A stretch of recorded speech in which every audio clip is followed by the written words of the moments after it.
CPM-ൽ ഇപ്പോൾ ജില്ലാ സമ്മേളനങ്ങൾ നടക്കുകയാണ്. ജില്ലാ സമ്മേളനങ്ങൾ കഴിഞ്ഞ് സംസ്ഥാന സമ്മേളനത്തിലേക്ക് വരുമ്പോൾ പ്രായപരിധി നിബന്ധന കർശനമാക്കി നടപ്പാക്കിയാൽ CPM നേതൃനിരയിൽ നിന്ന് ഒഴിയേണ്ടി വരുന്നത് ഒരു പിടി പ്രമുഖരായിരിക്കും.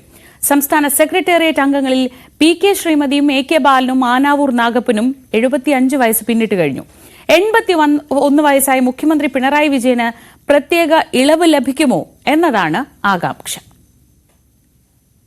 ജില്ലാ സമ്മേളനങ്ങൾ അവസാന പാദത്തിലേക്ക് കടക്കുമ്പോൾ CPM-ൽ പുതിയ നേതൃനിരയെ പറ്റിയുള്ള ചർച്ചകളും സജീവമാണ്.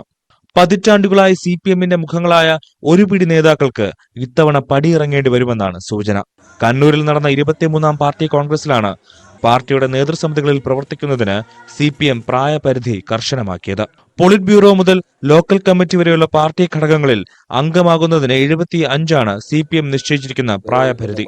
ലോക്കൽ തലം മുതൽ ജില്ല വരെ പ്രായപരിധി മാനദണ്ഡം വിട്ടുവീഴ്ചയില്ലാതെ നടപ്പാക്കി.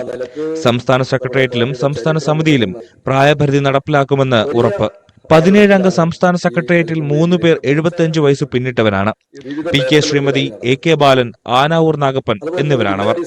ഇവർ 3 പേരും സംസ്ഥാന സെക്രട്ടേറിയറ്റിൽ നിന്ന് ഒഴിവാകും. എന്നാൽ 3 പേരെയും സംസ്ഥാന സമിതിയിൽ ക്ഷണിതാക്കളായി ഉൾപ്പെടുത്തും. EP ജയരാജന് അടുത്ത മെയിൽ മാത്രമേ 75 വയസ്സ് പൂർത്തിയാകൂ. അതിനാൽ EP-യെ നിലനിർത്തിയേക്കും.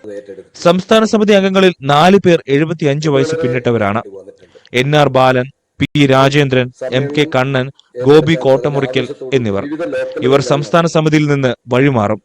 കേരളത്തിൽ നിന്നുള്ള പോളിറ്റ് ബ്യൂറോ അംഗങ്ങളിൽ സംസ്ഥാന സെക്രട്ടറി MV ഗോവിന്ദനെ കൂടാതെ സംസ്ഥാന സെക്രട്ടേറിയറ്റിൽ അംഗമായ ഏകയാൾ മുഖ്യമന്ത്രി പിണറായി വിജയനാണ്. 81 വയസ്സ് പിന്നിട്ട പിണറായിക്ക് നേതൃസമിതികളിൽ തുടരുന്നതിന് കണ്ണൂർ പാർട്ടി കോൺഗ്രസ് ഇളവ് നൽകിയിരുന്നു. ഇത്തവണയും ആ ഇളവ് ലഭിക്കാൻ തന്നെയാണ് സാധ്യത. രാജ്യത്തെ ഏക കമ്മ്യൂണിസ്റ്റ് മുഖ്യമന്ത്രി എന്നത് തന്നെയാണ് പരിഗണനയ്ക്ക് അടിസ്ഥാനം. എന്നാൽ ഇക്കാര്യത്തിൽ അന്തിമ തീരുമാനം പിണറായിയുടേത് തന്നെയാകും. നിയമസഭാ തിരഞ്ഞെടുപ്പ് വരുന്ന സാഹചര്യത്തിൽ പിണറായി തുടരണമെന്ന അഭിപ്രായമാണ് ദേശീയ നേതൃത്വത്തിലെയും സംസ്ഥാന നേതൃത്വത്തിലെയും ഭൂരിപക്ഷത്തിനും. ന്യൂസ് 18 തിരുവനന്തപുരം.